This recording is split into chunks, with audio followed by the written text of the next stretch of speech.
Você está no Paço Imperial, Rio de Janeiro, 1850. O cheiro é insuportável. Não é o aroma de rosas importadas da Europa que perfumam os salões de baile. Não é o incenso das missas privadas na Capela Dourada. É algo visceral, podre, que gruda na sua garganta como uma mão invisível. Você segue o corredor de mármore. Suas botas ecoam no silêncio pesado da madrugada, e o fedor se intensifica a cada passo. Então você vê. Uma escrava jovem, não mais que 15 anos, está de joelhos no chão frio. Suas mãos tremem enquanto segura uma bacia de prata cheia de sangue coagulado e algo mais. Você reconhece imediatamente, são as fezes de Dom Pedro II. Mas não é isso que te paralisa. É o que ela está fazendo com elas. Com uma colher de prata, a mesma usada nas refeições imperiais, ela examina cada pedaço, cada fragmento, procurando sinais de doença, veneno ou parasitas. É seu trabalho, todos os dias, 3 vezes ao dia. Porque a vida do imperador vale mais que a dignidade dela, vale mais que sua humanidade. Ela vomita discretamente em um pano ao lado. Não é a primeira vez hoje. Não será a última. Bem-vindo ao lado mais repugnante da realeza brasileira. O lado que os livros de história perfumaram com tinta dourada e palavras nobres. O lado que a família imperial escondeu atrás de retratos majestosos e discursos sobre civilização. Mas você vai conhecer a verdade. Toda ela. E vai descobrir que por trás das coroas e cetros havia corpos apodrecendo em segredo, doenças transmitidas intencionalmente, práticas sexuais que fariam você questionar tudo o que aprendeu sobre aquela época. Prepare-se, porque o que você está prestes a descobrir vai mudar para sempre a forma como você vê a história do Brasil. O provador de excrementos imperiais.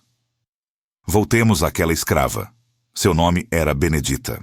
Ela tinha 14 anos quando foi escolhida para o cargo mais degradante da corte imperial brasileira. Não porque fosse especialmente qualificada, mas porque suas mãos eram pequenas o suficiente para vasculhar os dejetos sem desperdiçar nada, e porque, segundo os médicos imperiais, negros eram naturalmente imunes às doenças que poderiam contaminar os brancos. Era mentira, claro. Uma mentira conveniente que justificava o injustificável. Todas as manhãs, antes do sol nascer, Benedita era acordada por uma governanta alemã que a conduzia até os aposentos privativos do imperador.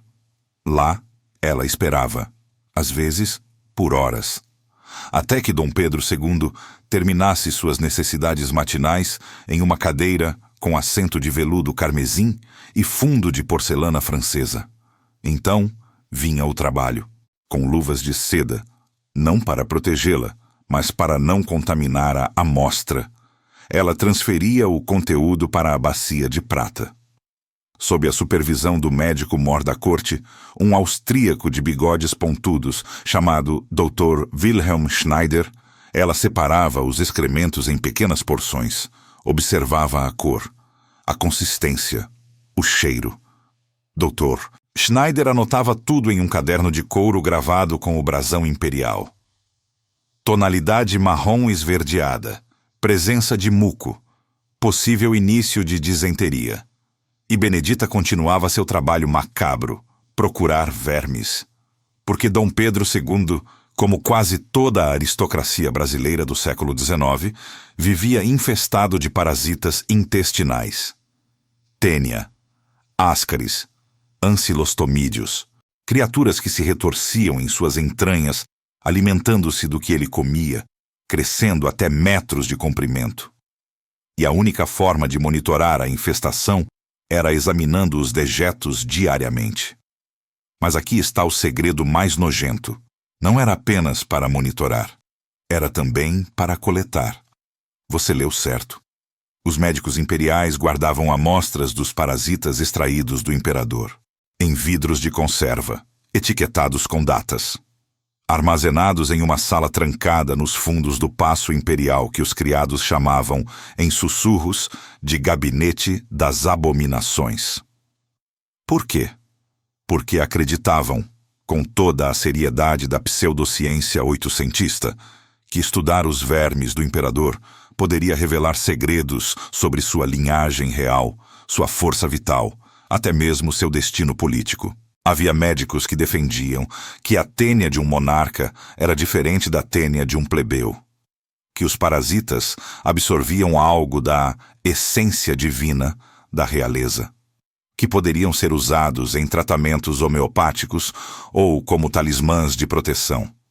E assim, enquanto Benedita enfiava os dedos nas fezes imperiais todas as manhãs, outros escravos eram designados para capturar, preservar e catalogar as criaturas que emergiam daquelas profundezas intestinais. Ela durou 7 meses no cargo, não porque foi promovida ou libertada, mas porque contraiu cólera após manusear os dejetos infectados durante um surto que varreu o Rio de Janeiro em 1851. Seus olhos ficaram fundos, sua pele cinzenta. Ela defecava água esbranquiçada misturada com sangue, exatamente como Dom Pedro II fizera na semana anterior. Mas enquanto o imperador recebeu cuidados dos melhores médicos da Europa e sobreviveu, Benedita foi trancada em uma senzala isolada para não contaminar os outros escravos. Ninguém entrou lá por 3 dias. Quando finalmente abriram a porta, ela estava morta, deitada em uma poça de seus próprios fluidos. Seu corpo foi queimado naquela mesma noite, sem registro, sem nome nos arquivos, como se nunca tivesse existido. E na manhã seguinte, uma nova menina, esta com 12 anos, chamada Joana, assumiu o posto de provadora de excrementos imperiais, porque a corte não podia parar. A monarquia não podia vacilar, e a vida do imperador valia mais que 1000 beneditas. O Jardim dos Fetos. Você caminha pelos jardins do Palácio de São Cristóvão em uma tarde de 1847. As alamedas são perfeitas. Roseiras inglesas ladeiam caminhos de pedra portuguesa. Fontes de mármore sussurram água cristalina. Tudo parece saído de um conto de fadas, mas há um canto dos jardins onde ninguém vai. Uma área murada, coberta por trepadeiras tão densas que bloqueiam a luz do sol.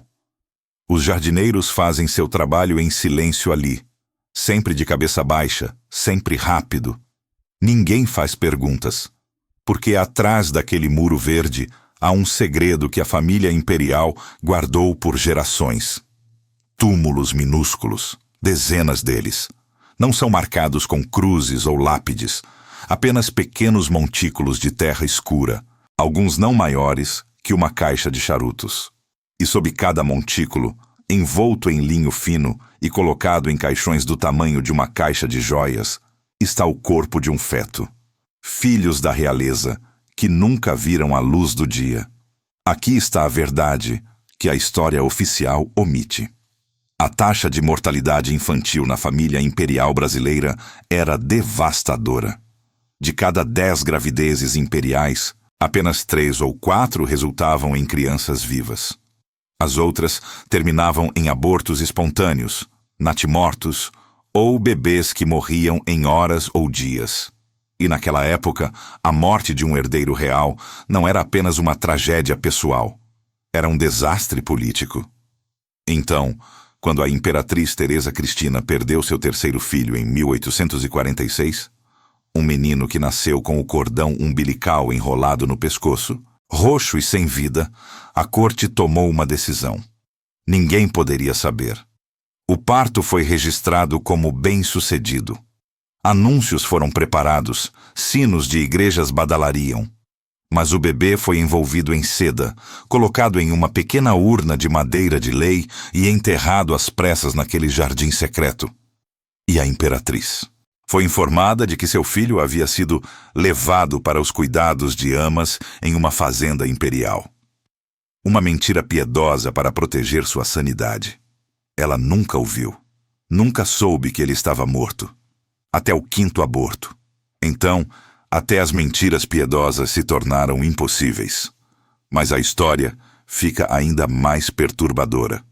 Porque não eram apenas os bebês imperiais que enchiam aquele jardim secreto. Havia outros, bebês de concubinas, filhos ilegítimos de príncipes e princesas, e, o mais chocante, bebês de escravas da corte que foram silenciados após envolvimentos com membros da família real. Você precisa entender como funcionava. Quando um príncipe ou nobre da corte engravidava uma escrava, havia um protocolo, não escrito, claro, mas seguido com rigor militar. Primeiro, a escrava era isolada, transferida para uma propriedade rural longe da capital. Ali, sob vigilância constante, ela levava a gravidez até o fim. Se o bebê nascesse com feições claramente europeias, olhos claros, pele mais clara, cabelo liso, havia uma chance. Uma pequena chance. A criança poderia ser adotada por uma família de comerciantes ou fazendeiros leais à coroa, criada em segredo, longe do escândalo. Mas se o bebê nascesse escuro, com feições africanas predominantes, a decisão era rápida. Não havia adoção. Não havia segunda chance. A parteira, sempre alguém de extrema confiança da corte, pegava o recém-nascido ainda úmido e o levava para outra sala. Ali, com a eficiência fria de quem já havia feito aquilo dezenas de vezes, ela colocava a criança de bruços sobre um travesseiro de plumas e pressionava, sem violência, sem marcas, apenas pressão gentil e constante até que os pequenos pulmões parassem de lutar. Levava 3 minutos, às vezes menos. Então o corpo era envolto em linho fino, porque mesmo na morte, a corte mantinha as aparências, e enviado para o Rio de Janeiro em uma carruagem fechada. De noite, sempre de noite. No jardim murado de São Cristóvão, um jardineiro de confiança cavava um buraco pequeno. O bebê era colocado dentro. Terra, grama. E na semana seguinte, mais rosas seriam plantadas ali. Ninguém questionava por que aquele canto dos jardins sempre tinha flores novas. A governanta, que sabia demais. Seu nome era Mademoiselle Adèle Grandjean. Ela chegou ao Brasil em 1843, vinda de Paris, contratada para educar as princesas imperiais. Tinha 28 anos, era fluente em 4 idiomas e havia sido governanta em algumas das melhores casas da Europa. Ela também era meticulosamente organizada e mantinha um diário. Todos os dias, após colocar as princesas para dormir, Adèle se sentava em seu quarto e escrevia. Anotava tudo. As lições do dia, o comportamento das crianças, as fofocas da corte, os escândalos sussurrados nos corredores. E sem perceber, ela começou a documentar algo muito mais sinistro. Em 15 de março de 1847, ela escreveu: Hoje, a princesa Leopoldina perguntou por que sua mãe chora tanto ultimamente. Disse-lhe que a imperatriz estava apenas cansada, mas sei a verdade. Vi as roupas de cama manchadas de sangue sendo levadas às pressas da ala imperial 3 noites atrás. Este é o 4º filho perdido em 2 anos. Quanto tempo mais essa farsa continuará? Em 22 de agosto de 1848, fui repreendida pela Condessa de Barral por fazer perguntas sobre a jovem escrava que desapareceu dos aposentos do príncipe. Dizem que foi vendida para uma fazenda de café em Minas Gerais. Mas ouvi os criados murmurando. Ela estava grávida de 5 meses e agora sumiu como fumaça. Ninguém ousa falar sobre isso abertamente. E em 3 de dezembro de 1849, a entrada mais perturbadora. Não consigo dormir. Esta noite, enquanto caminhava pelos jardins para acalmar minha insônia, vi 2 homens cavando perto do muro coberto de era. Carregavam uma pequena caixa de madeira. Quando me aproximei, eles me viram e rapidamente cobriram o buraco. Um deles, reconheci como o jardineiro-chefe, me olhou com tal frieza que senti meu sangue gelar. Não disse uma palavra. Apenas me observou até que voltei para dentro do palácio. Meu Deus, o que eles estavam enterrando? Adèle Grandjean morreu em 15 de janeiro de 1850. A causa oficial, febre amarela. Mas aqui está o que os registros médicos não contam. Ela foi a única pessoa no palácio a contrair febre amarela naquele inverno. Não houve surto. Não houve outras vítimas, e nos 3 dias antes de sua morte, ela foi vista discutindo acaloradamente com o médico-mor da corte, Dr. Schneider. Testemunhas ouviram fragmentos da conversa. Palavras como monstruoso, criminoso e vou escrever para Paris foram mencionadas. 2 noites depois, ela começou a vomitar sangue negro. Em 48 horas, estava morta. Seu corpo foi cremado imediatamente, algo extremamente incomum para a época, especialmente para uma católica devota como Adele. Suas posses foram perdidas durante o processo de limpeza de seus aposentos, incluindo seu diário. Oficialmente, nunca existiu. Mas décadas depois, em 1889, quando a monarquia caiu e o Palácio de São Cristóvão foi saqueado, um dos revolucionários encontrou algo enterrado em uma parede falsa na antiga biblioteca imperial. Um livro encadernado em couro. Páginas amareladas. Escrita delicada em francês. As últimas páginas estavam manchadas com sangue seco, e a última entrada, datada de 14 de janeiro de 1850, um dia antes de sua morte, dizia apenas: "Eles sabem que eu sei. Deus tenha misericórdia de minha alma." O médico e suas coleções proibidas, Dr. Wilhelm Schneider, não era apenas o médico-mor da corte imperial. Era um homem obcecado. Treinado em Viena, ele havia estudado sob os pioneiros da anatomia patológica. Homens que dissecavam cadáveres em porões úmidos, catalogando cada doença, cada deformidade, cada aberração da natureza humana, em nome da ciência. E quando chegou ao Brasil em 1844, trouxe consigo essa obsessão. Nos fundos do Paço Imperial, em uma sala que oficialmente não existia nos mapas do palácio, Schneider montou seu laboratório particular. As paredes eram forradas com estantes de vidro, e dentro dessas estantes, preservados em álcool ou formol, havia horrores. Fetos deformados flutuavam em líquido amarelado. Alguns com 2 cabeças, outros sem membros. Alguns tão grotescos que pareciam pertencer a outra espécie. Órgãos doentes, fígados cirróticos, pulmões consumidos pela tuberculose, corações inchados, cada um etiquetado com data, nome e causa da morte. E os parasitas? Deus, os parasitas.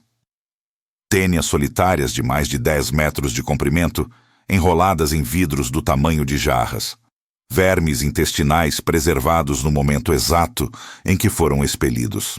Até sanguessugas, que haviam sido aplicadas na família imperial e depois guardadas como amostras biológicas. Mas a coleção mais perturbadora ficava em uma seção trancada, acessível apenas com uma chave que Schneider mantinha em um cordão no pescoço. Crânios. Dezenas deles. Não eram relíquias arqueológicas ou peças anatômicas de uso médico legal. Eram crânios de escravos.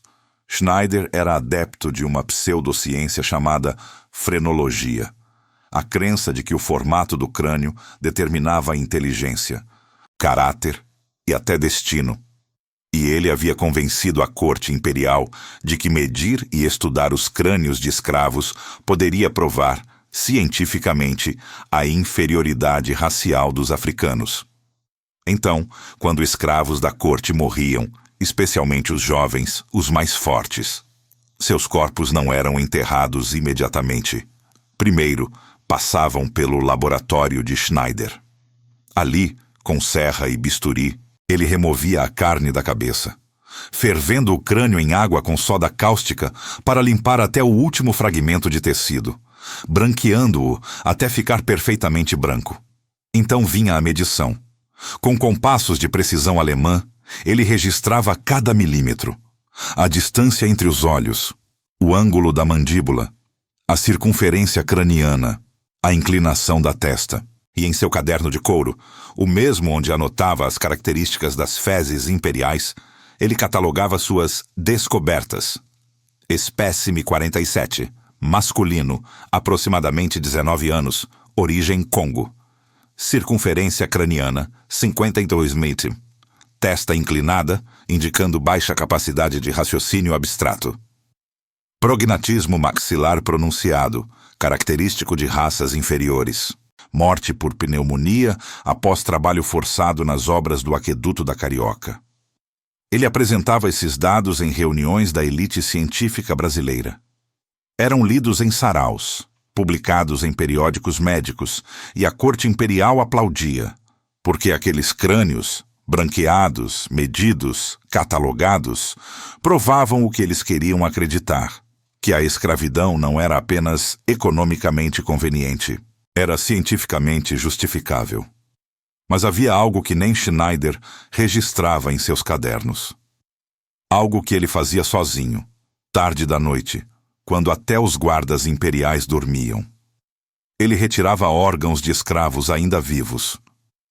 Você precisa entender que na mente de Schneider, escravos não eram pacientes, eram material de estudo.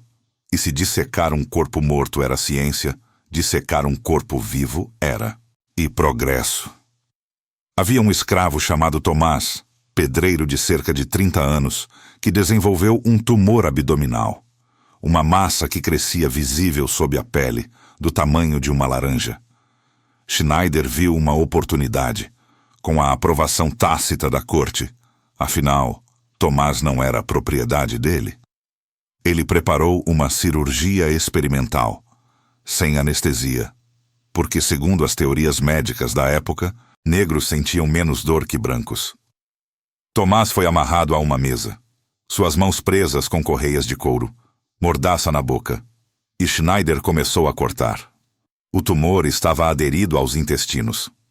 Schneider não tinha a habilidade cirúrgica para removê-lo com segurança, mas continuou mesmo assim, cortando, explorando, anotando cada detalhe enquanto Tomás convulsionava contra as correntes. A cirurgia durou 3 horas. Tomás morreu na mesa, afogado em seu próprio sangue. Mas Schneider considerou o experimento um sucesso, porque agora ele tinha um tumor preservado, uma peça rara para sua coleção. E o corpo de Tomás? Alimentou os porcos da propriedade imperial, sem registro, sem cerimônia, como se nunca tivesse existido. A doença secreta do imperador. Agora, vamos falar sobre Dom Pedro II, o imperador filósofo, o monarca ilustrado, o homem que correspondeu com Victor Hugo, debateu ciência com Louis Pasteur e defendeu publicamente a abolição da escravatura, mesmo que demorasse décadas para assiná-la. A imagem oficial é de um homem nobre, culto e moralmente superior. A realidade é muito mais nojenta. Dom Pedro II sofria de sífilis, não desde o nascimento, como alguns rumores sugeriam, mas contraída na juventude, provavelmente aos 17 ou 18 anos, durante suas primeiras experiências sexuais. E aqui está o segredo. Ele não a contraiu de prostitutas ou amantes europeias. Foi de uma escrava da corte. Uma jovem de 15 anos chamada Rosa, que serviu nos aposentos imperiais e que, segundo registros fragmentados encontrados décadas depois, desapareceu misteriosamente 6 meses após o jovem Pedro assumir oficialmente o trono. A sífilis na década de 1840 era uma sentença de morte lenta. Não havia cura. Apenas tratamentos que, na melhor das hipóteses, retardavam os sintomas. E o tratamento da época era tão cruel quanto a própria doença. Mercúrio.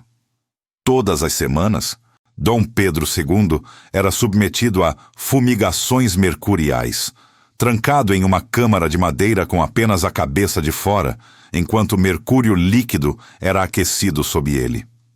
Os vapores tóxicos entravam por sua pele, supostamente purificando o sangue. O resultado? Seus dentes começaram a cair aos 20 e poucos anos. Suas gengivas sangravam constantemente. Seu hálito era tão fétido que os cortesãos desenvolveram o hábito de ficar a pelo menos 2 metros de distância durante audiências. Ele desenvolveu tremores nas mãos, perda de memória, episódios de demência que eram cuidadosamente escondidos da população. E a sífilis não o afetou apenas fisicamente. Ela destruiu sua vida sexual.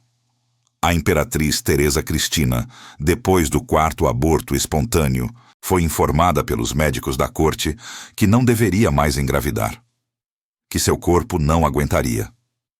Mas a verdade não dita era que os médicos suspeitavam que os abortos não eram coincidência, que a sífilis de Dom Pedro II estava sendo transmitida para ela, e que os fetos estavam morrendo in útero, envenenados pela doença paterna.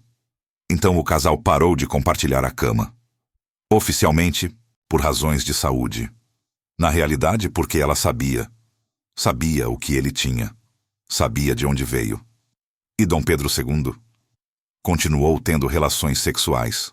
Apenas não com sua esposa.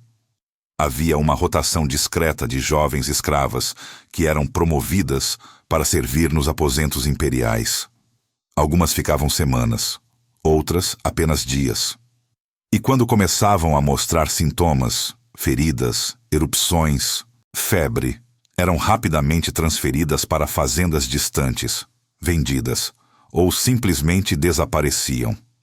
A corte chamava isso de renovação do pessoal. Mas era genocídio silencioso, porque Dom Pedro II estava literalmente espalhando uma doença mortal entre mulheres que não tinham escolha, que não podiam recusar, que não tinham voz. E quando elas morriam, e muitas morriam, eram enterradas em covas comuns nas propriedades imperiais. Sem nome, sem luto, apenas mais um custo operacional da monarquia. Os banquetes da putrefação. A aristocracia brasileira do século XIX tinha uma obsessão mórbida com comida. Não apenas com comer, mas com exibir. Com impressionar. Com demonstrar riqueza através de banquetes que duravam horas, com dezenas de pratos, ingredientes importados e apresentações tão elaboradas que pareciam obras de arte. Mas havia um problema. O Rio de Janeiro era quente, úmido, e não havia refrigeração. Então, quando a corte imperial organizava seus grandes banquetes, e eles organizavam dezenas por ano, havia um cálculo macabro envolvido. Quanto tempo a comida poderia ficar exposta antes de começar a apodrecer? A resposta, não muito. Mas parar um banquete imperial porque a carne estava estragando era impensável. Seria admitir fracasso. Seria demonstrar fraqueza. Então a solução era simples. Mascarar o gosto da putrefação, molhos pesados, especiarias pungentes, vinhos fortes. E se isso não funcionasse, havia sempre os escravos provadores. Sim, você leu certo. Antes de qualquer prato ser servido à família imperial, um escravo designado provava primeiro, oficialmente, para detectar veneno. Na realidade, para ver se a comida estava podre demais para ser consumida. Se o provador vomitasse ou desenvolvesse sintomas de intoxicação alimentar nas próximas horas, aquele prato era discretamente removido do menu, substituído por algo menos suspeito. Mas se ele sobrevivesse, mesmo que passasse mal, mesmo que ficasse doente, o prato era considerado seguro e servido à nobreza. Havia um escravo chamado Vicente que serviu como provador oficial de 1852 a 1856. Em seu último ano de serviço, ele provava, em média, 40 pratos diferentes por semana. Ostras que cheiravam a amônia, carnes que tinham uma textura viscosa, sobremesas com nata azedada. Vicente vomitava com tanta frequência que seus dentes foram corroídos pelo ácido estomacal. Sua garganta estava permanentemente inflamada. Ele desenvolveu úlceras que sangravam, mas continuava provando, porque a alternativa era ser enviado para as fazendas de café no Vale do Paraíba, onde a expectativa de vida de um escravo era de 5 anos. Então, ele escolheu o veneno lento do paço imperial em vez da morte rápida nas lavouras. Em março de 1856, durante um grande banquete em homenagem ao embaixador francês, Vicente provou um prato de lagosta cozida. A lagosta havia chegado da Europa 6 semanas antes, armazenada em gelo, que derreteu há muito tempo. A carne estava cinza esverdeada, mas tinha sido preparada com tanto molho de manteiga e alho que o cheiro foi disfarçado. Vicente mordeu, mastigou, engoliu e esperou. 15 minutos depois, ele caiu no chão, convulsionando. Diarreia explosiva, vômito violento. Febre que subiu tão rápido que ele começou a delirar. A lagosta estava contaminada com Vibrio vulnificus, uma bactéria que causa infecção devastadora. Em 24 horas, Vicente estava morto. E o prato de lagosta? Foi servido ao embaixador francês naquela mesma noite, porque quando Vicente colapsou, outro provador foi chamado. Um homem mais jovem, mais forte. Ele provou a lagosta. Não morreu imediatamente. Então a corte considerou o prato seguro. O embaixador francês passou 3 dias em sua suíte, com diarreia severa. Seus assistentes reclamaram formalmente ao Ministério das Relações Exteriores, mas oficialmente foi registrado como indisposição devido ao clima tropical. E Vicente foi enterrado sem cerimônia em uma vala rasa nos fundos do palácio. O gabinete das sanguessugas. Você entra em uma sala pequena, sem janelas, no subsolo do Palácio Imperial. A umidade gruda na sua pele. O cheiro é de água parada, mofo e algo metálico, sangue velho. Nas paredes, fileiras de jarras de vidro, centenas delas. E dentro de cada jarra, nadando em água turva, estão sanguessugas. Não as sanguessugas medicinais delicadas que você pode ter visto em museus. Estas são criaturas gordas, do tamanho do seu polegar, algumas até maiores. Seus corpos se contraem e expandem como pulmões obscenos. E se você olhar bem de perto, pode ver as manchas escuras em seus ventres translúcidos, sangue coagulado de suas últimas refeições. Este é o consultório do Dr. Joaquim Cândido Soares de Meireles, o sangrador-mor da corte imperial. Na medicina do século XIX, sangrar pacientes era considerado a cura para quase tudo. Febre? Sangue demais no corpo. Dor de cabeça? Sangue em excesso pressionando o crânio. Melancolia? Sangue corrompido que precisava ser drenado. E as sanguessugas eram as ferramentas preferidas. Mas aqui está o que os livros de história não contam. As mesmas sanguessugas eram usadas repetidamente, em pessoa após pessoa, sem limpeza, sem esterilização. Uma sanguessuga que havia se alimentado de um escravo com tuberculose na segunda-feira era aplicada na princesa Isabel na terça-feira. Uma que havia drenado o sangue infectado de um cortesão com sífilis na quinta-feira era colocada no pescoço de Dom Pedro II no sábado. E ninguém via problema nisso, porque, segundo a lógica médica da época, as sanguessugas filtravam as doenças, que elas absorviam apenas o sangue ruim e deixavam o bom. Era mentira. As sanguessugas eram vetores perfeitos de infecção. Havia uma jovem princesa chamada Paula Mariana, filha de uma das irmãs de Dom Pedro II. Ela tinha 9 anos quando desenvolveu o que os médicos diagnosticaram como sangue aquecido. Provavelmente uma febre viral simples. O tratamento prescrito: aplicação de sanguessugas nas têmporas e pescoço. Dr. Meireles selecionou pessoalmente 6 sanguessugas de suas jarras. Criaturas bem alimentadas, gordas de sangue recente. Paula Mariana deitou-se na cama. As sanguessugas foram colocadas em sua pele quente. Ela sentiu a picada afiada quando cada uma perfurou sua carne. Então, a sucção começou. Era uma sensação estranha, não exatamente dolorosa, mas profundamente perturbadora. Sentir algo vivo alimentando-se de você, seus corpos inchando conforme seu sangue os enchia. Depois de 15 minutos, as sanguessugas foram removidas. Cada uma havia dobrado de tamanho, escuras e distendidas. As feridas continuaram sangrando. Isso era normal. Sanguessugas injetam anticoagulante em suas vítimas.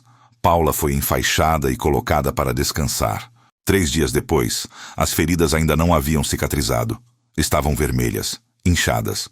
Começaram a supurar pus amarelado.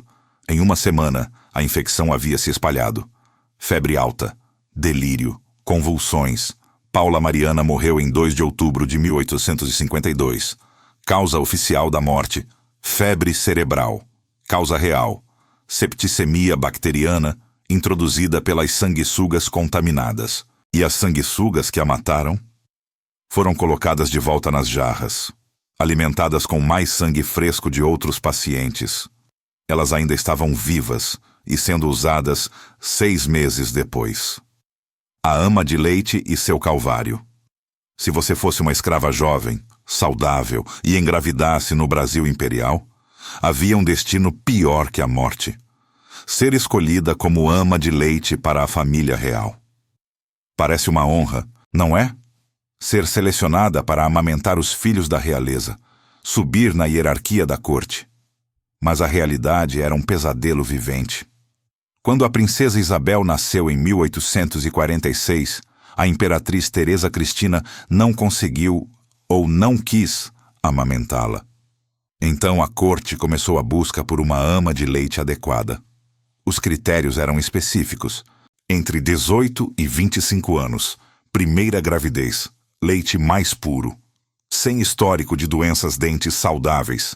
Acreditava-se que dentes podres contaminavam o leite. Bebê recém-nascido, para garantir produção de leite fresco. Uma escrava chamada Mônica foi selecionada. Ela tinha 20 anos. Havia dado à luz um menino saudável apenas 3 dias antes. Ela foi levada ao Paço Imperial em Correntes, porque, mesmo sendo promovida, ainda era propriedade. E então veio a parte que nunca é mencionada nos livros de história. O bebê de Mônica foi arrancado dela, literalmente. Enquanto ela ainda estava deitada na cama, recuperando-se do parto, guardas imperiais entraram na senzala, pegaram seu filho e o levaram embora. Mônica gritou, lutou, implorou, não importou, porque ela tinha apenas uma função agora: alimentar a princesa imperial. E seu próprio filho era uma distração desnecessária.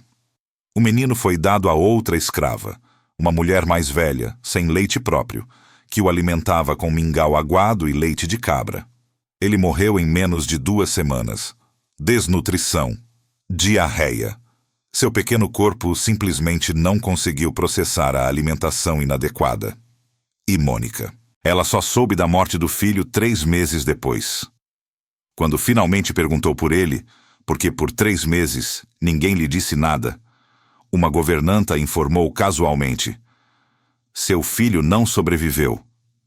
Mas você deve se alegrar em saber que a princesa Isabel está crescendo forte e saudável. Como se isso fosse um consolo.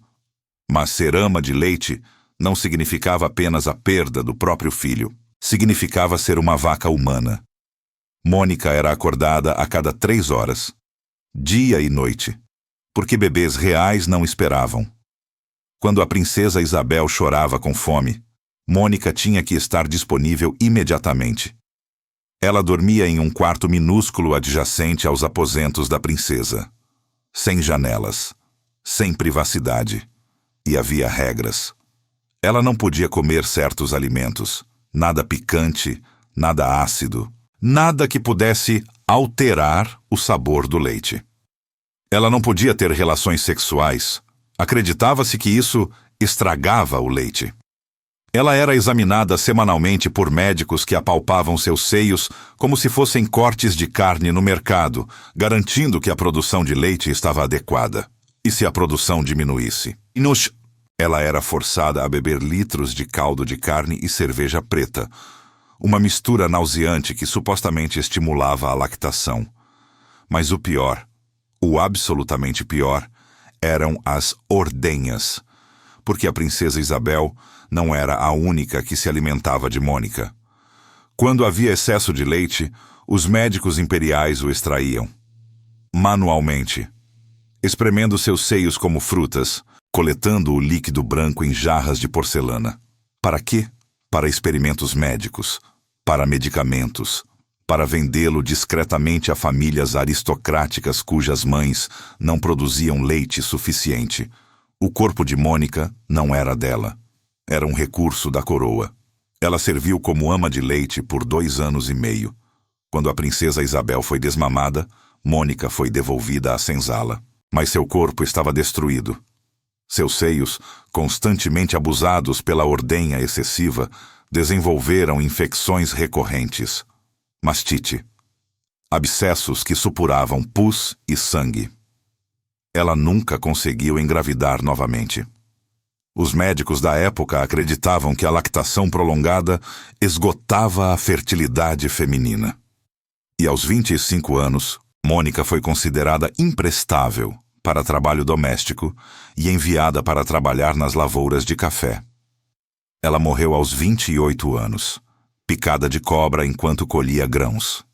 Seu corpo foi enterrado na mesma vala comum onde haviam jogado seu filho anos antes.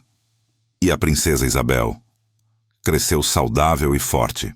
Tornou-se conhecida como a Redentora por assinar a Lei Áurea que aboliu a escravatura. Ela nunca soube o nome da mulher que a alimentou nos primeiros anos de vida. Nunca perguntou. O quarto dos gritos. No 3º andar do Paço Imperial, havia um quarto que não aparecia nas plantas oficiais do edifício. Era pequeno, sem janelas, paredes grossas de pedra e completamente à prova de som. Os criados o chamavam de quarto da penitência, mas todos sabiam seu verdadeiro propósito. Era onde membros da família imperial eram levados quando tinham episódios. Entenda, loucura e doença mental eram tabus absolutos na realeza. Admitir que um príncipe ou princesa estava mentalmente doente era admitir sangue corrompido. Era questionar a legitimidade divina da monarquia. Então, quando alguém da família real começava a mostrar sinais de instabilidade mental, a solução era simples: esconder. Havia um primo de Dom Pedro II chamado Príncipe Fernando. Ele tinha 22 anos quando começou a ter o que hoje reconheceríamos como episódios psicóticos. Alucinações, paranoia. Ele acreditava que os criados estavam tentando envenená-lo. Que havia conspirações para roubar seu sangue real. Que Deus lhe falava através dos espelhos. A família tentou tratamentos convencionais primeiro. Sangrias, purgantes, orações. Nada funcionou. Então, uma noite, durante um jantar formal com diplomatas estrangeiros, Fernando teve um colapso completo. Ele gritou que o embaixador britânico era um demônio disfarçado. Pegou uma faca de carne da mesa e tentou exorcizá-lo. Foi necessário 4 guardas para contê-lo. E naquela mesma noite, Fernando foi levado ao quarto da penitência. Você precisa entender como aquele quarto funcionava. As paredes eram acolchoadas com colchões velhos pregados à pedra. Não para conforto, mas para absorver som. No centro, havia uma camisa de força de couro grosso, correias de metal, uma coleira que podia ser presa ao chão. E Fernando foi colocado ali, por 3 meses. Ele era alimentado 2 vezes ao dia, mingau empurrado goela abaixo através de um funil de metal. Se resistisse, era espancado até cooperar.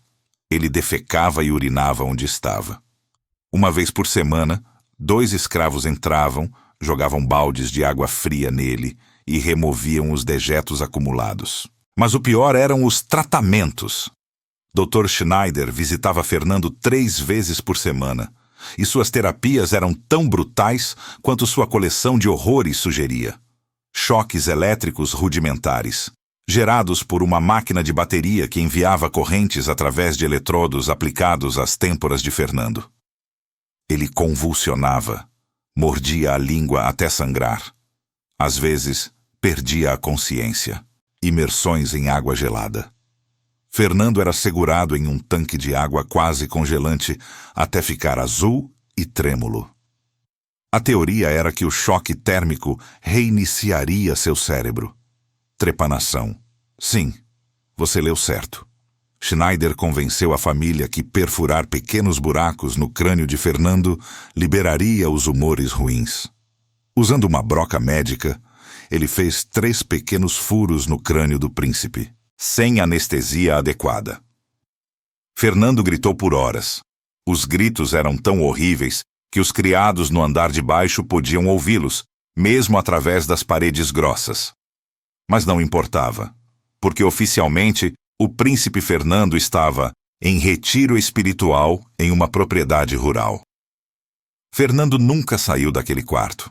Depois de 3 meses de tortura disfarçada de tratamento, seu corpo simplesmente desistiu. Ele desenvolveu pneumonia, provavelmente das imersões repetidas em água gelada. Sua temperatura subiu. Ele começou a cuspir sangue. E em 12 de julho de 1854, o príncipe Fernando morreu. Causa oficial: febre pulmonar decorrente de condição pré-existente. Seu corpo foi preparado para um funeral de estado, vestido com uniforme militar, maquiagem pesada, para esconder as marcas de malnutrição e abuso. Na cerimônia, Dom Pedro II deu um discurso emocionado sobre a coragem e nobreza de seu primo. Ninguém mencionou o quarto da penitência. Ninguém falou sobre os buracos perfurados em seu crânio, agora escondidos sob uma peruca elaborada. Ninguém disse a verdade. E o quarto da penitência continuou sendo usado, porque Fernando não foi o primeiro a ser trancado ali. E definitivamente não foi o último. A Biblioteca Proibida. No subsolo do Palácio de São Cristóvão, atrás de uma porta trancada que requeria 3 chaves diferentes, havia uma biblioteca que pouquíssimas pessoas na corte sabiam que existia.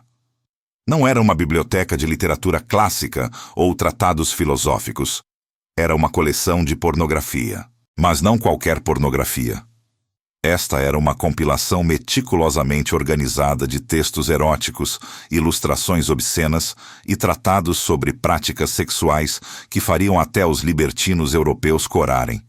E pertencia a Dom Pedro II, o imperador filósofo, o monarca ilustrado, o homem que defendia moralidade pública e valores cristãos. Em privado, ele era um colecionador compulsivo de literatura sexual explícita. A coleção começou inocentemente. Durante suas viagens à Europa, como jovem imperador, Pedro adquiriu alguns volumes raros, edições do Marquês de Sade, tratados médicos sobre anatomia sexual, ilustrações eróticas gregas e romanas. Mas a obsessão cresceu. Em seus diários privados, descobertos apenas décadas após sua morte, há entradas reveladoras. Adquiri hoje em Paris um volume extraordinário. Les 120 Journées de Sodome. As descrições são de tal depravação que me sinto simultaneamente horrorizado e fascinado.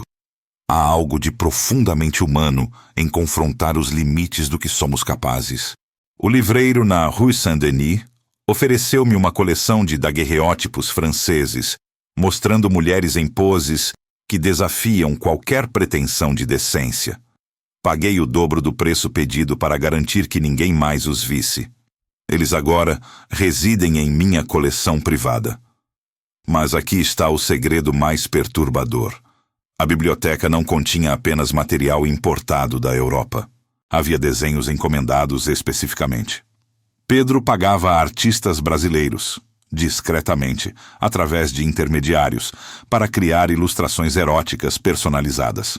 E os modelos nessas ilustrações eram frequentemente escravas da corte. Você precisa entender a mecânica disso. Uma jovem escrava seria convocada aos aposentos privados do imperador. Ali, um artista estaria esperando com papel e carvão. A escrava seria instruída a se despir, a assumir poses específicas, às vezes sozinha, às vezes com outras escravas, e enquanto o artista desenhava, Dom Pedro II observava. Tomava notas. Fazia ajustes nas poses. As escravas não tinham escolha. Não podiam recusar. Não podiam cobrir seus rostos de vergonha.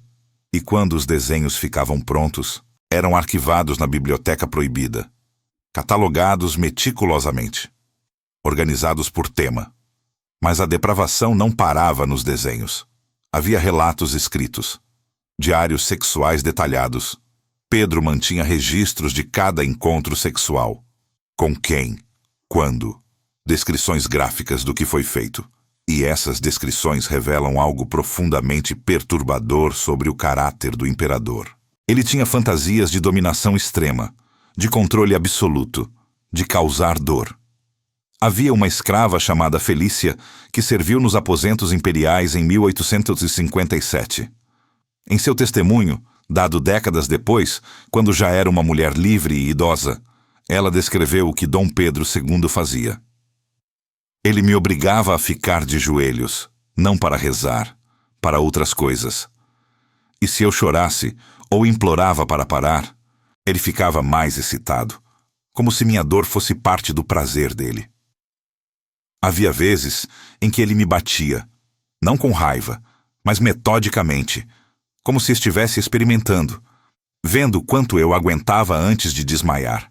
E depois, ele escrevia tudo, em um caderno de couro vermelho, cada detalhe do que havia feito, como se fosse um experimento científico.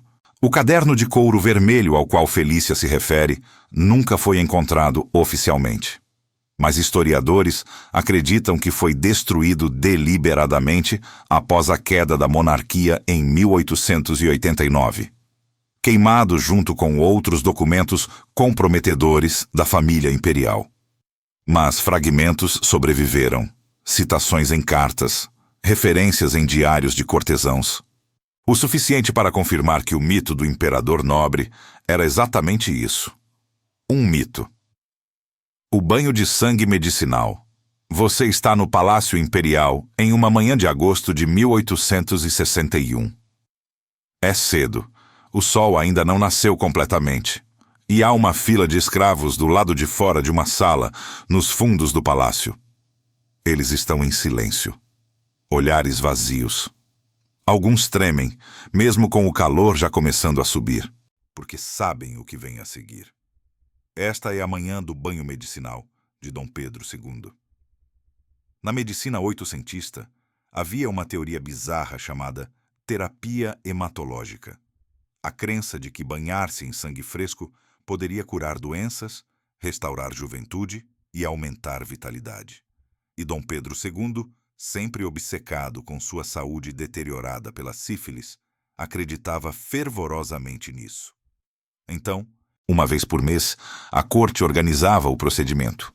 A banheira imperial é trazida para uma sala especialmente preparada. É grande, de cobre polido, com pés de garra de leão. Então começam as sangrias. 5 escravos são selecionados. Geralmente os mais jovens, os mais fortes, porque precisam ter sangue vigoroso. Eles são trazidos um por um, deitados em macas, e Dr. Schneider faz seu trabalho. Com uma lanceta afiada, ele abre as veias dos braços. Não um corte pequeno e controlado, mas uma incisão profunda. Sangue jorra em baldes de prata colocados abaixo. Cada escravo é sangrado de aproximadamente 1 litro, o suficiente para deixá-los tontos, pálidos, fracos. E esse sangue é despejado na banheira, ainda quente, ainda coagulando. Quando a banheira está cheia, 5 litros de sangue humano fresco, Dom Pedro II entra. Ele se submerge até o pescoço, fecha os olhos e fica ali por 30 minutos. O sangue gruda em sua pele, se coagula em seu cabelo, escorre pelo seu rosto quando ele se move. E enquanto ele está ali, imerso no sangue de pessoas que foram forçadas a dá-lo, os médicos da corte fazem anotações. Sua Majestade Imperial relata a sensação de calor renovador. Pele mostra coloração rosada saudável após o tratamento. Recomenda-se continuação mensal do protocolo. Mas o que acontece com os 5 escravos? Eles são levados de volta à senzala, sem tratamento adicional, sem reposição de fluidos, sem cuidados médicos, apenas deixados para se recuperarem sozinhos. Ou não. Porque sangrar 1 litro de sangue de uma pessoa já desnutrida e frequentemente doente é uma sentença de morte lenta. Muitos desenvolvem anemia severa, fraqueza crônica, Alguns nunca se recuperam completamente. E se morrerem nas semanas seguintes? Bem, sempre há mais escravos. Havia um homem chamado Damião que foi sangrado 3 vezes para os banhos imperiais. Após a 3ª vez, ele simplesmente não conseguiu mais se levantar. Seu corpo havia perdido tanta capacidade de produzir sangue que ele ficou permanentemente fraco. Ele foi considerado imprestável para trabalho e vendido para uma fazenda de açúcar no Nordeste. Lá, incapaz de trabalhar adequadamente, ele foi constantemente punido, chicoteado, espancado. Até que uma noite, Damião simplesmente deitou no chão da senzala e não acordou mais. Seu coração, já enfraquecido pela perda de sangue, simplesmente parou. Ele tinha 23 anos. E Dom Pedro II continuou seus banhos de sangue por mais 10 anos, até que os médicos europeus mais modernos que visitaram o Brasil o informaram de que a prática era antiquada e cientificamente infundada, não por razões morais, mas porque não funcionava. A Câmara dos Sussurros. No Palácio de São Cristóvão havia um lugar que os arquitetos originais nunca pretenderam criar. Um acidente da construção que se tornou o segredo mais bem guardado da corte imperial. Era uma pequena câmara entre 2 paredes, não mais que meio metro de largura, que corria por todo o comprimento do 2º andar. E devido a uma peculiaridade acústica, tudo o que era dito nos quartos adjacentes podia ser ouvido perfeitamente dentro dessa câmara. Dom Pedro II descobriu isso por acaso em 1849. E imediatamente viu o potencial. Ele mandou instalar entradas secretas, painéis deslizantes escondidos atrás de estantes de livros e armários, e começou a usar aquela câmara para espionar. Não apenas diplomatas estrangeiros ou ministros políticos, mas sua própria família, sua esposa, suas filhas, seus cortesãos mais próximos, e o que ele descobriu ali, o que ouviu nas conversas privadas que as pessoas nunca imaginariam que ele estava escutando, moldou algumas das decisões mais cruéis de seu reinado. Havia uma dama de companhia da imperatriz Teresa Cristina, chamada Condessa Amélia de Fonseca. Ela era jovem, bonita e vinha de uma família nobre portuguesa. E ela estava grávida. Isso não seria escandaloso em si. Ela era casada. Seu marido, um conde português, estava temporariamente na Europa cuidando de negócios familiares. Mas Dom Pedro II, escondido em sua câmara secreta, ouviu uma conversa entre Amélia e sua criada pessoal. E descobriu que o filho não era do conde. Era dele, de Dom Pedro II. O imperador havia tido um caso breve com Amélia 6 meses antes. Uma noite após um baile, ele havia bebido demais. Ela era bonita e disponível, e ele era o imperador. Quem recusaria? Mas agora havia consequências, e Pedro precisava garantir que aquele filho nunca fosse reconhecido como dele. 3 dias depois daquela conversa interceptada, Amélia foi convocada para uma audiência privada com Dom Pedro II. Ele foi direto ao ponto. Você está grávida? Não era uma pergunta. Amélia empalideceu. Sim, Vossa Majestade. De meu marido, o conde... Não minta para mim. A voz de Pedro era gelo. Sei a verdade. E você tem 2 opções. A primeira opção. Ela poderia deixar discretamente a corte. Seria enviada para uma propriedade isolada no interior. Teria o bebê lá. E a criança seria entregue para adoção em uma família de classe média. Pessoas que nunca saberiam suas verdadeiras origens. Amélia poderia então retornar à corte meses depois, alegando ter estado doente. Sua reputação seria preservada. Seu casamento intacto. A segunda opção. Pedro não precisou dizer em voz alta, mas Amélia entendeu. Se ela recusasse, se tentasse escandalizar a corte com a verdade, seu marido seria informado discretamente de sua infidelidade. Ela seria socialmente destruída. E o bebê? Bem, acidentes aconteciam. Amélia escolheu a primeira opção. Ela foi enviada para uma fazenda em Minas Gerais, isolada. vigiada constantemente por guardas imperiais disfarçados de caseiros. Em março de 1850, ela deu à luz um menino. Ele tinha os olhos de Dom Pedro II, o mesmo formato de rosto, a mesma linha da mandíbula. Amélia segurou seu filho por exatamente 2 horas. Então, uma parteira, a mesma que havia cuidado de tantos outros segredos imperiais, entrou no quarto e pegou o bebê de seus braços. Não. Amélia segurou firme. Por favor, não. Mas 2 guardas a seguraram enquanto a criança era levada embora. Ela nunca mais o viu. Oficialmente, o menino foi adotado por um comerciante de tecidos no Rio de Janeiro, criado como filho legítimo. Ele nunca soube que tinha sangue imperial. E Amélia retornou à corte 6 meses depois. Pálida, magra, seus olhos vazios. Ela serviu mais 3 anos como dama de companhia.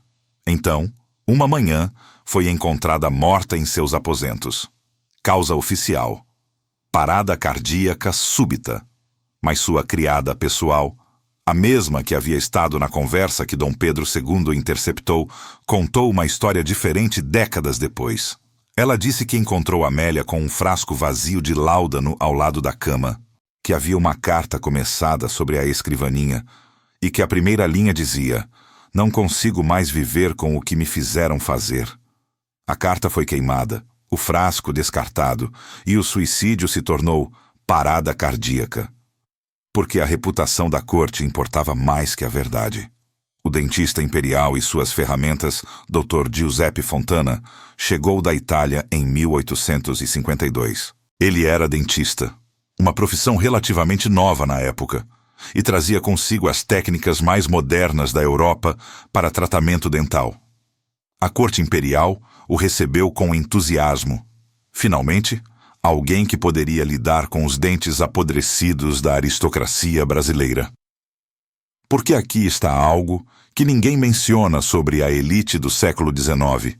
Quase todos eles tinham dentes horríveis. A dieta rica em açúcar refinado, um luxo importado da Europa, combinada com higiene dental praticamente inexistente, criava bocas cheias de cáries, abscessos e dentes podres. Dom Pedro II, aos 27 anos, já havia perdido 6 dentes. Seu hálito era tão fétido que ele mastigava constantemente cravo da Índia para disfarçar o cheiro. A imperatriz Teresa Cristina tinha apenas 4 dentes superiores restantes. E a princesa Isabel, com apenas 6 anos de idade, já tinha 3 cáries profundas. Dr. Fontana tinha trabalho garantido, mas suas ferramentas eram instrumentos de tortura disfarçados de medicina. Você precisa entender, não havia anestesia eficaz, não havia antibióticos, e os procedimentos dentais eram feitos com força bruta. Extração de dentes? Dr. Fontana usava um par de alicates de aço, literalmente alicates, como os usados em construção, que ele enfiava na boca do paciente, prendia no dente e puxava. Às vezes, o dente saía inteiro. Às vezes quebrava, deixando a raiz presa no osso. Nesses casos, ele usava um instrumento que parecia uma chave de fenda pontuda. Enfiava na gengiva, cavava ao redor da raiz e arrancava os pedaços um por um, sem anestesia. Apenas um pano para o paciente morder e criados fortes para segurar seus braços e pernas enquanto ele gritava. Para a família imperial, Dr. Fontana usava pelo menos alguma forma de sedação. Láudano em doses altas. Às vezes éter se o procedimento fosse particularmente invasivo. Mas para os escravos da corte, nada. Porque, segundo a lógica médica racista da época, negros sentiam menos dor que brancos. Havia uma escrava chamada Vitória, que desenvolveu um abscesso dental severo. A infecção estava tão avançada que seu rosto estava inchado, deformado. Dr. Fontana decidiu que o dente precisava ser extraído imediatamente. Vitória foi amarrada em uma cadeira. Sua cabeça presa com uma faixa de couro. E então, Fontana começou. Ele enfiou os alicates. Puxou. O dente não saiu. Puxou mais forte. Os alicates escorregaram, rasgaram a gengiva. Vitória gritou tão alto que pessoas em outros andares do palácio ouviram. Fontana pegou um instrumento diferente, uma alavanca de metal. Enfiou entre o dente e o osso da mandíbula. Fez força.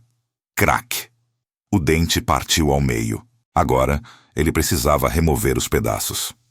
O procedimento durou 40 minutos. 40 minutos de dor inimaginável. De sangue escorrendo pelo queixo de Vitória.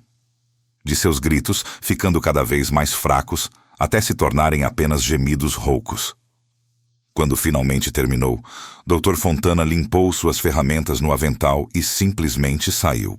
Vitória foi solta da cadeira e mandada de volta ao trabalho. Sem pontos, sem medicamento para a dor, sem cuidados pós-operatórios. A cavidade em sua mandíbula, onde o dente havia sido, ficou aberta, sangrando. 3 dias depois, ela desenvolveu uma infecção óssea, osteomielite. Seu rosto inchou ainda mais. Febre alta. Delírio. E então a gangrena começou. A carne de sua bochecha ficou preta. Começou a se decompor enquanto ela ainda estava viva. Vitória morreu em agonia 1 semana após a extração dental. Dr. Fontana anotou em seus registros: complicação pós-operatória devido à fraqueza constitucional do paciente, como se a culpa fosse dela. A verdade sobre a caridade imperial. A história oficial pinta Dom Pedro II como um monarca benevolente, um homem que se importava com os pobres, que visitava hospitais, que doava para obras de caridade. E é verdade que ele fazia essas coisas, mas a história não conta por quê. Não era por bondade, era por imagem.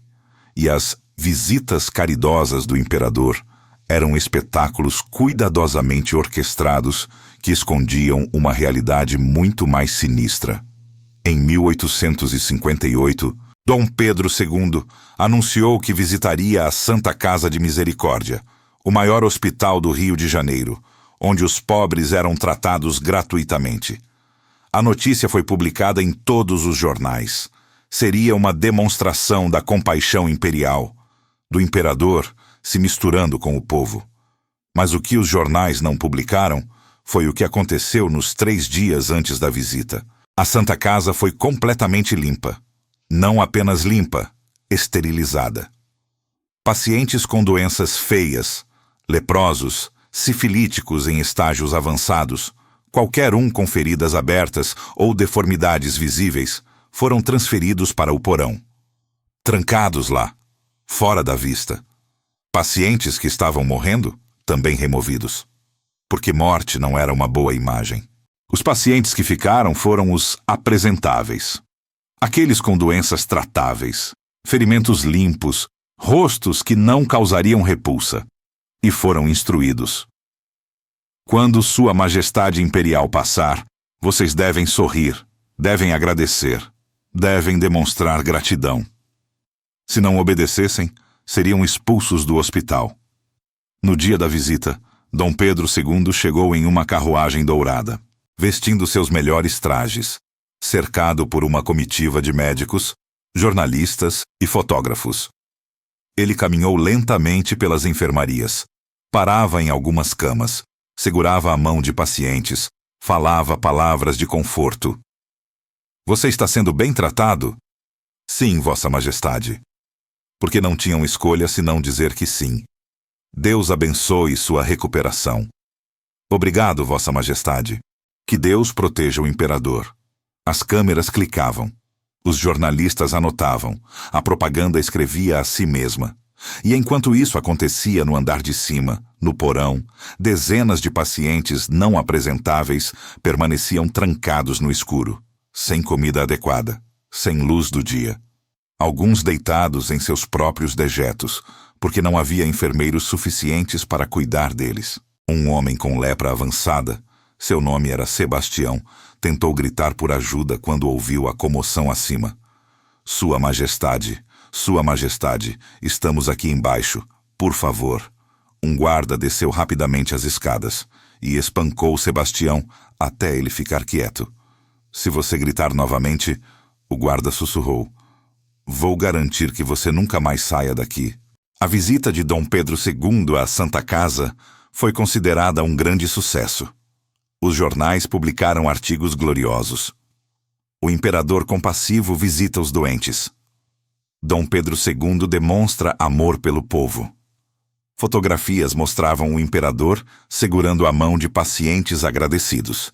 E 3 dias depois da visita, os pacientes do porão foram trazidos de volta para cima. Alguns não sobreviveram aos 3 dias no escuro, mas isso não importava. A imagem havia sido preservada. O segredo do quarto de brinquedos. A princesa Isabel tinha 10 anos quando ganhou um novo quarto de brinquedos no Palácio de São Cristóvão. Era magnífico. Paredes pintadas com cenas de contos de fadas, estantes cheias de bonecas importadas da França. Uma casa de bonecas de 3 andares, com móveis em miniatura feitos por artesãos europeus. E bonecas. Tantas bonecas. Mas havia algo perturbador naquelas bonecas. Elas eram perfeitas demais. Realistas demais.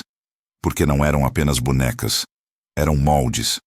Moldes feitos a partir de crianças reais. Você precisa entender a obsessão da época com perfeição anatômica em brinquedos. Artesãos europeus se orgulhavam de criar bonecas que eram réplicas exatas de crianças reais.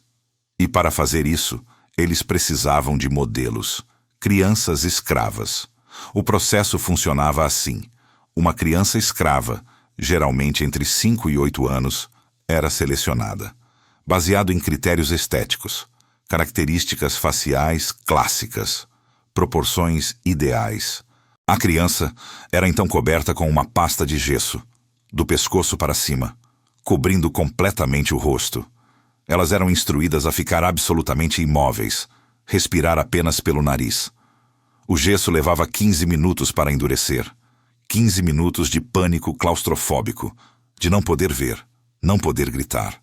Apenas sentir o gesso apertando, secando, ficando cada vez mais pesado. Algumas crianças desmaiavam. O pânico as consumia e elas perdiam a consciência. Isso não era visto como um problema. Na verdade, facilitava. Corpos inconscientes não se mexiam. Quando o gesso finalmente era removido, deixava marcas vermelhas no rosto. Às vezes arrancava cabelo. Às vezes causava pequenas queimaduras químicas. Mas o molde estava perfeito. E desse molde, porcelana era fundida, pintada, montada, e uma boneca nascia.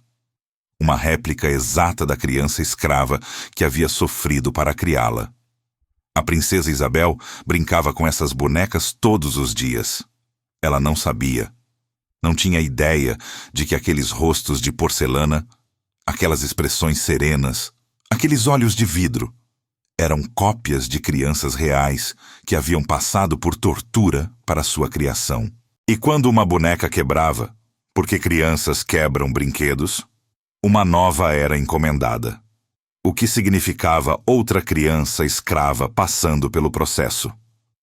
Havia uma menina chamada Esperança, que foi usada como modelo 3 vezes. A primeira vez, ela tinha 6 anos. Ela chorou durante todo o processo. O gesso misturou-se com suas lágrimas. A segunda vez, ela tinha 7. Ela não chorou, apenas tremeu em silêncio. A terceira vez, ela tinha 8. E quando cobriram seu rosto com gesso, ela nem reagiu. Seus olhos estavam vazios. Esperança morreu aos 9 anos. Pneumonia. Mas antes de morrer, ela foi usada para criar 5 bonecas. E essas bonecas provavelmente ainda existem em coleções privadas em algum lugar do mundo. Peças de artesanato imperial brasileiro. Valiosas, raras. E ninguém que as possui sabe o sofrimento que foi necessário para criá-las. A despedida forçada. Em 1889, a monarquia brasileira caiu. Dom Pedro II foi exilado, mandado embora do país que havia governado por quase 50 anos. A história oficial conta que ele partiu com dignidade, que aceitou o exílio com nobreza, que nunca mais falou mal do Brasil. Mas há uma história que não é contada. sobre o que aconteceu com os escravos da corte no dia em que a família imperial partiu. A abolição havia acontecido 1 ano antes, em 1888. Oficialmente, todos os escravos eram livres. Mas os escravos da corte imperial estavam em um limbo legal estranho. Eles haviam sido propriedade imperial. E quando a monarquia caiu, eles se tornaram. O quê? A nova república não queria lidar com eles. Eram lembretes do antigo regime, complicações legais. Então, uma decisão foi tomada. Eles seriam liberados no mesmo dia em que a família imperial partiu para o exílio. Parece justo, não é? Exceto que liberados significava algo muito diferente do que você imagina.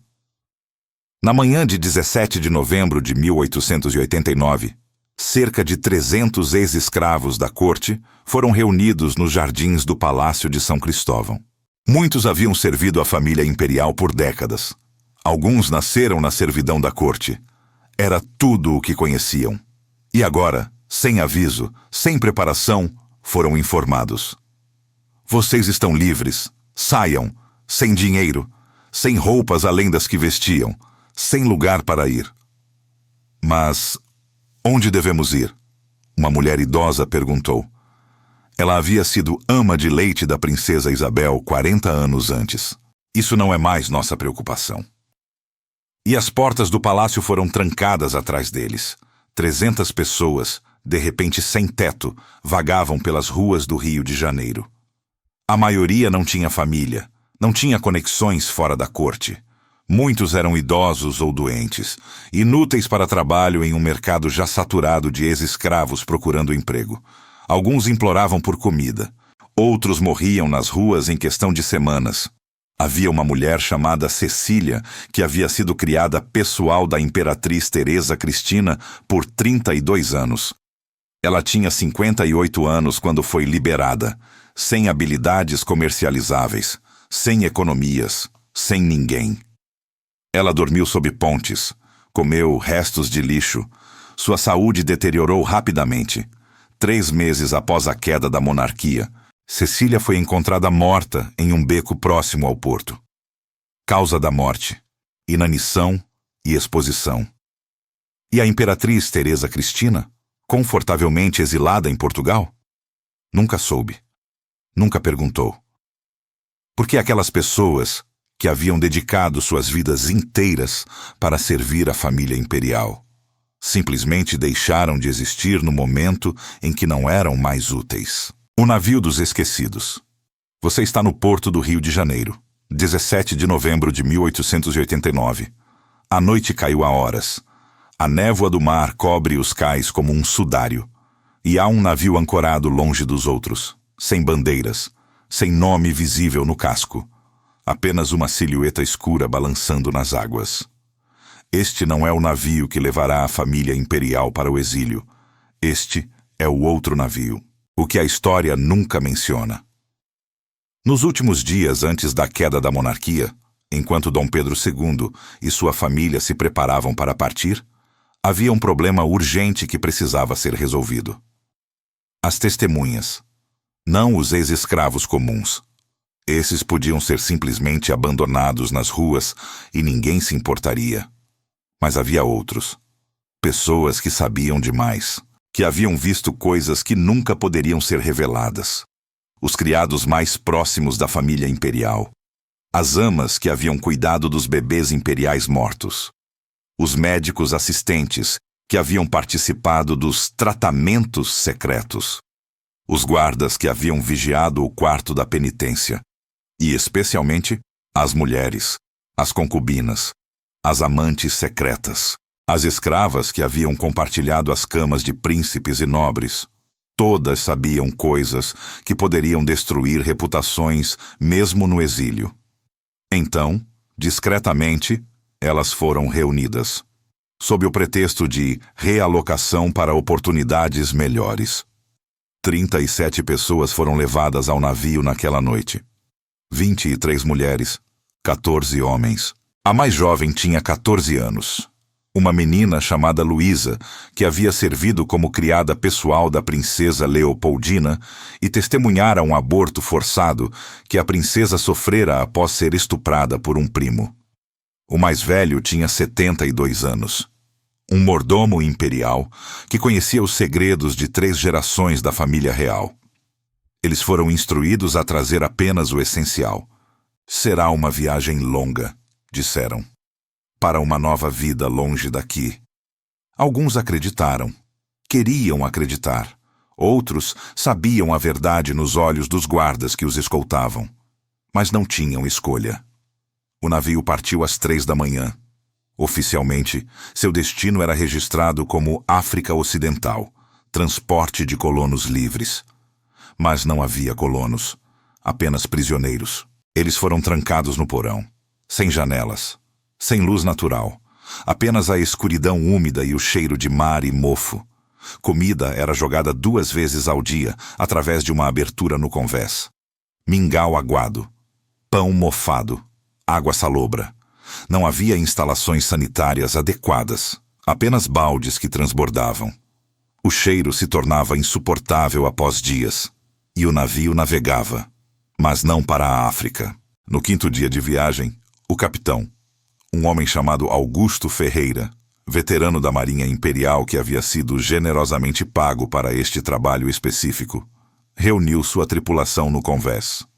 "Cavalheiros", ele disse, acendendo um charuto, "vocês entenderam as ordens?"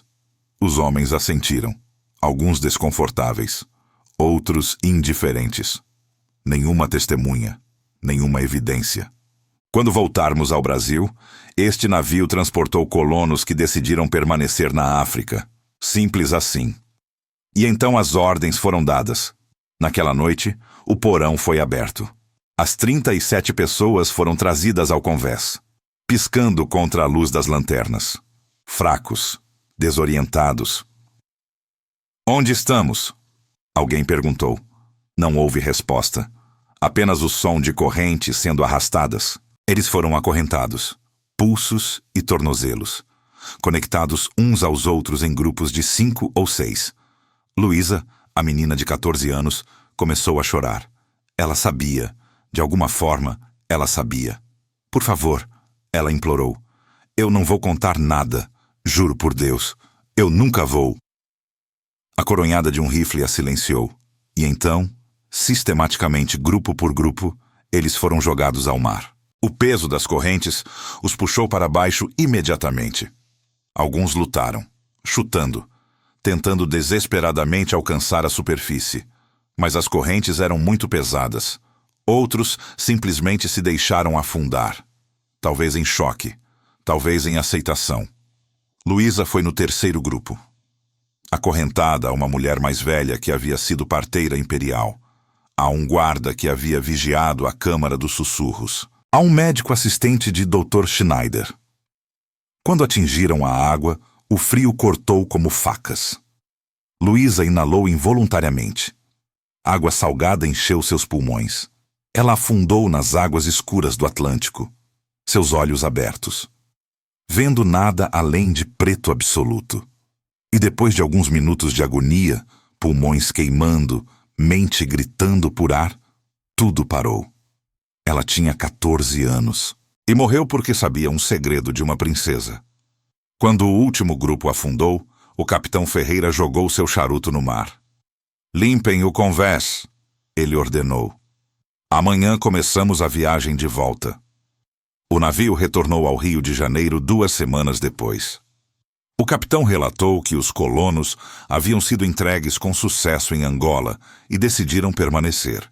Ele recebeu um bônus generoso. E o navio foi discretamente vendido a um comerciante português 6 meses depois. Reformado, renomeado, como se nada tivesse acontecido. Mas há uma nota de rodapé estranha na história.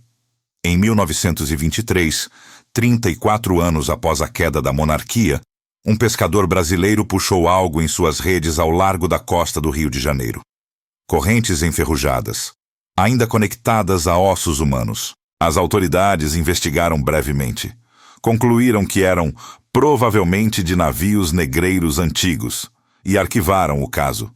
Mas um jornalista curioso notou algo estranho nos registros marítimos de 1889. Um navio sem nome havia partido em novembro daquele ano. Destino: África. Mas os registros alfandegários africanos não tinham registro de sua chegada. Ele tentou investigar mais a fundo. 3 dias depois, seu apartamento foi invadido. Seus arquivos roubados.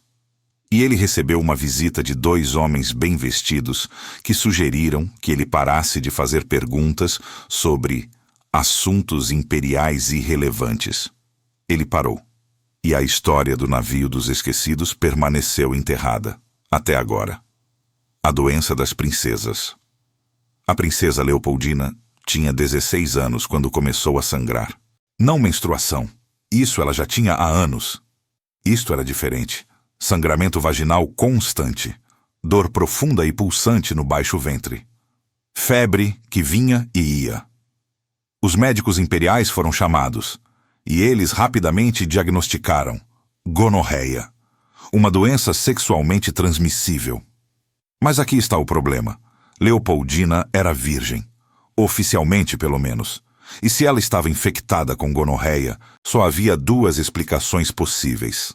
Ou ela havia mentido sobre sua virgindade, impensável para uma princesa imperial destinada a um casamento político de alto nível, ou alguém a havia infectado. A investigação foi conduzida em absoluto segredo. Médicos examinaram Leopoldina, confirmaram a infecção e confirmaram que seu ímen ainda estava intacto, o que significava que a transmissão não havia sido através de penetração completa, mas havia outras formas, e quando questionada gentilmente, depois firmemente, depois sob pressão psicológica intensa, Leopoldina finalmente revelou a verdade. Seu primo, Príncipe Augusto, havia brincado com ela. Durante uma visita familiar 3 meses antes. Ele tinha 22 anos, ela 16. Ele havia entrado em seu quarto uma noite, trancado à porta, e disse que queria educá-la sobre o casamento. Ela protestou, mas ele era mais velho, mais forte e um homem. Ele não a estuprou completamente, mas fez outras coisas, tocou-a, forçou-a a tocá-lo e transmitiu gonorreia no processo. Quando Dom Pedro II foi informado, sua reação não foi o que você esperaria de um pai protetor. Não houve raiva contra Augusto. Não houve punição. Não houve exigências de justiça. Em vez disso, sua primeira preocupação foi: isso pode afetar seu valor matrimonial? Porque Leopoldina estava sendo preparada para um casamento com um príncipe europeu. Uma aliança política crucial. E se descobrissem que ela estava contaminada? Então a decisão foi tomada. A infecção seria tratada, em segredo absoluto. E Leopoldina seria instruída a nunca, jamais, mencionar o que havia acontecido. O tratamento para a gonorreia em 1860 era brutal. Injeções de nitrato de prata diretamente na vagina. Você precisa entender o que isso significa. Nitrato de prata é cáustico, queima tecido. Um médico, o mesmo doutor Schneider, que colecionava crânios, inseriu um espéculo de metal na vagina de Leopoldina. Ela estava deitada em uma mesa, pernas abertas, lágrimas escorrendo pelo rosto. E então, ele injetou o líquido. A dor foi indescritível. Leopoldina gritou tão alto que tiveram que colocar uma mordaça em sua boca para abafar o som. Seu corpo convulsionou. Ela tentou fechar as pernas, mas enfermeiras a seguraram aberta. O tratamento durou 15 minutos e foi repetido 3 vezes por semana durante 2 meses. A infecção foi curada, mas o dano estava feito. O nitrato de prata havia causado cicatrizes severas em seu canal vaginal e colo do útero. Quando Leopoldina finalmente se casou aos 18 anos, com um príncipe alemão que nunca soube de sua condição, a noite de núpcias foi um pesadelo. O tecido cicatrizado tornou a penetração extremamente dolorosa. Ela sangrou profusamente. E quando tentou engravidar nos anos seguintes, descobriu que não conseguia. As cicatrizes haviam bloqueado parcialmente seu útero. Ela sofreu 4 abortos espontâneos em 5 anos. Até que, finalmente, aos 23 anos, ela conseguiu levar uma gravidez até o fim. Mas o parto foi catastrófico. O tecido cicatrizado não conseguiu se expandir adequadamente. O bebê ficou preso.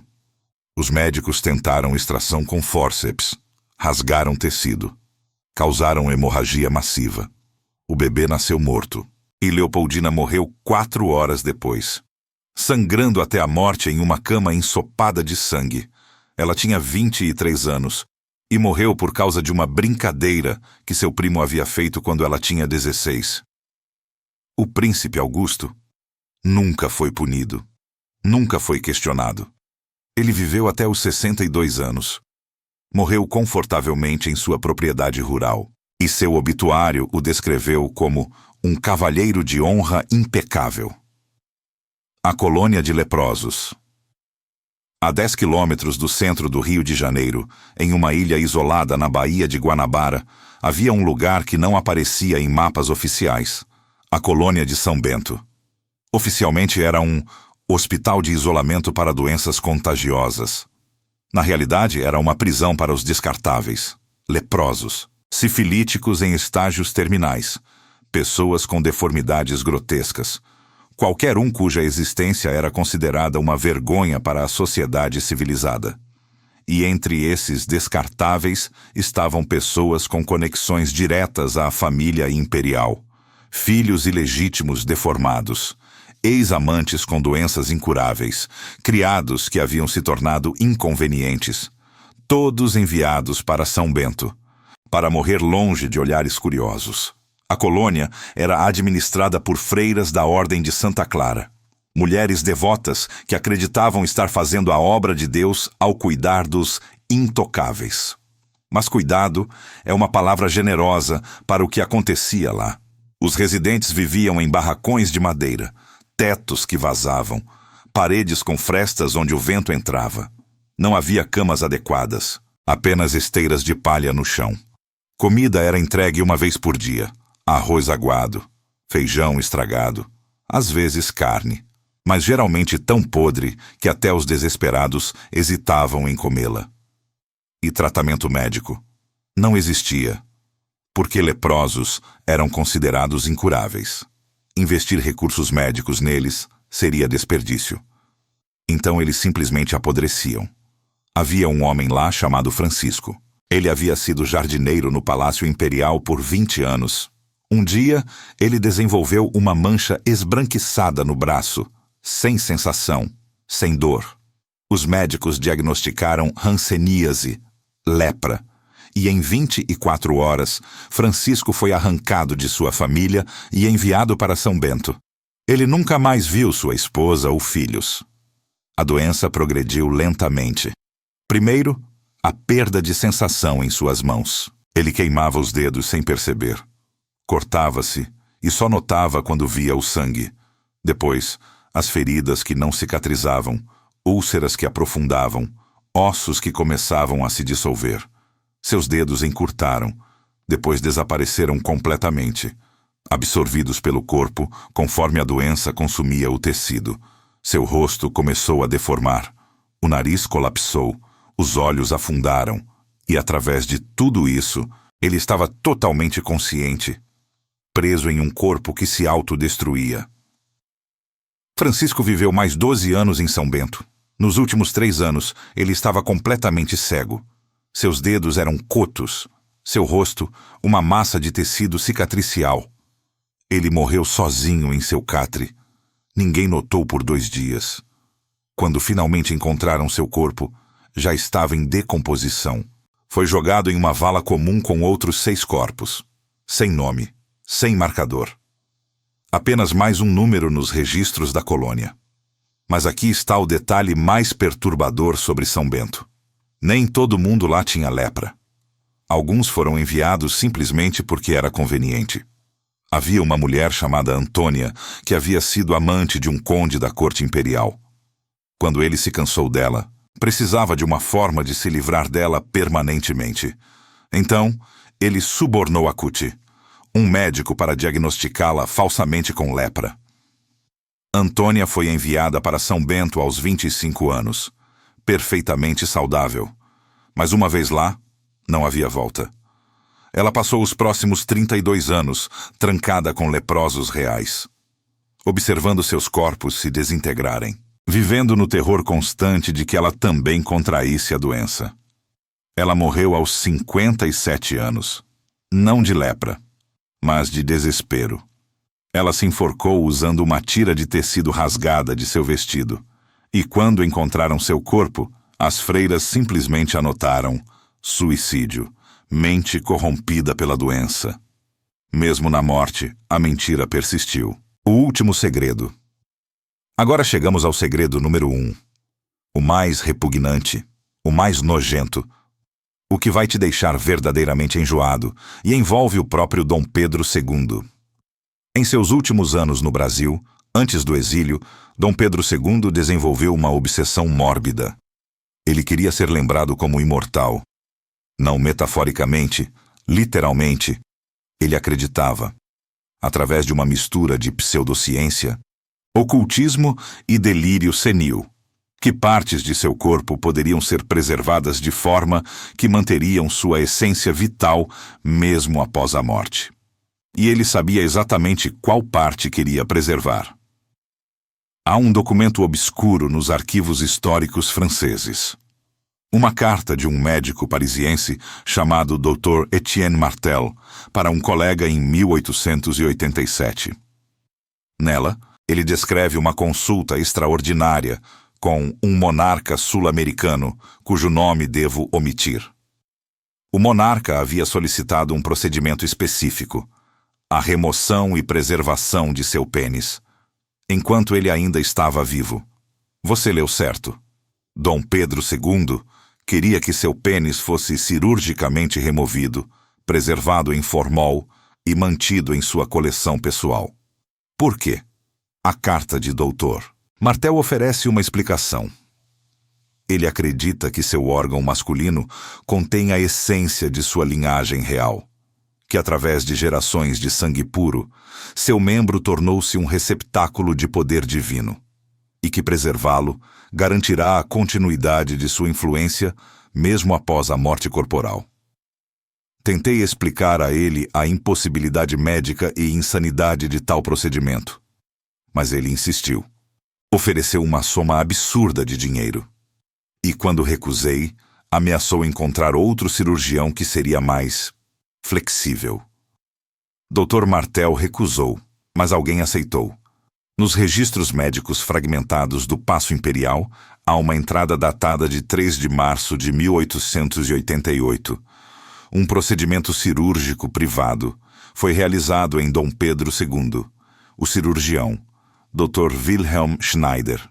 Claro, a natureza do procedimento, não especificada. Mas há uma nota estranha. A amostra biológica coletada e preservada conforme solicitado por Sua Majestade Imperial. E há registros de pagamento para importação urgente de frasco de vidro de grau médico especial e solução de preservação de tecido humano da Alemanha. Quando a monarquia caiu e o Palácio de São Cristóvão foi saqueado, revolucionários encontraram muitas coisas no gabinete das abominações de Schneider: fetos, órgãos, parasitas e um frasco particularmente grande, contendo algo que parecia ser, bem, um pênis humano preservado, mas não um pênis comum. Este era grande, excepcionalmente grande, e havia sido claramente removido cirurgicamente, não post-mortem. E estava etiquetado, não com um nome, apenas com um símbolo: o brasão imperial brasileiro. O frasco desapareceu durante o caos da Revolução. Alguns dizem que foi destruído, quebrado por revolucionários enojados. Outros afirmam que foi roubado, vendido a colecionadores particulares de curiosidades médicas. Há até rumores de que acabou na França, em uma coleção privada de um conde excêntrico que colecionava relíquias imperiais obscenas. Mas a verdade é que ninguém sabe. O que sabemos é isto: Dom Pedro II morreu no exílio em 1891. E quando seu corpo foi preparado para o funeral, os médicos franceses notaram algo estranho. Cicatrizes cirúrgicas na região pélvica, tecido que havia sido removido e mal suturado. Eles anotaram em seus registros privados, mas nunca tornaram público, porque mesmo na morte, a imagem do imperador nobre precisava ser preservada. Então aqui está, o segredo número 1, o mais repugnante e nojento escondido pela família imperial brasileira. Dom Pedro II, o imperador filósofo, o monarca ilustrado, o homem que alegadamente libertou os escravos, estava tão consumido por vaidade e delírio que mandou remover cirurgicamente seu próprio pênis para preservá-lo como um troféu de sua linhagem divina. E enquanto ele fazia isso, enquanto satisfazia suas obsessões mórbidas, milhares de pessoas sofriam sob seu governo. Escravos torturados, crianças mortas, mulheres abusadas, tudo escondido atrás de retratos majestosos e discursos sobre civilização. Epílogo. Os ossos que falam. Hoje, mais de um século depois, o Brasil celebra sua herança imperial. Museus exibem coroas. Retratos imperiais adornam prédios públicos. Ruas levam os nomes de Dom Pedro II e sua família. E a história oficial continua contando que aquela era uma época de nobreza e progresso. Mas se você souber onde procurar, se escavar fundo o suficiente nos arquivos esquecidos, nas cartas queimadas pela metade, nos testemunhos sussurrados de sobreviventes, encontrará a verdade. Em 2011, durante escavações arqueológicas perto do antigo Palácio de São Cristóvão, trabalhadores encontraram algo, uma vala comum, contendo os restos de mais de 200 pessoas. Análise forense revelou crianças com crânios fraturados, mulheres com ossos pélvicos destruídos por partos repetidos e forçados, homens com marcas de correntes permanentemente impressas nos ossos dos pulsos, evidência de malnutrição severa em todos os corpos, e datação por carbono colocou as mortes entre 1840 e 1889, exatamente o período do reinado de Dom Pedro II. A descoberta foi brevemente noticiada. Então, misteriosamente as escavações foram interrompidas. O sítio foi coberto novamente e os ossos foram realocados para armazenamento acadêmico indefinido, onde permanecem até hoje, não exibidos, não estudados, apenas guardados, porque mesmo agora, mais de um século depois, há quem prefira que esses segredos permaneçam enterrados. Mas os ossos falam. E a verdade, por mais repugnante que seja, merece ser contada.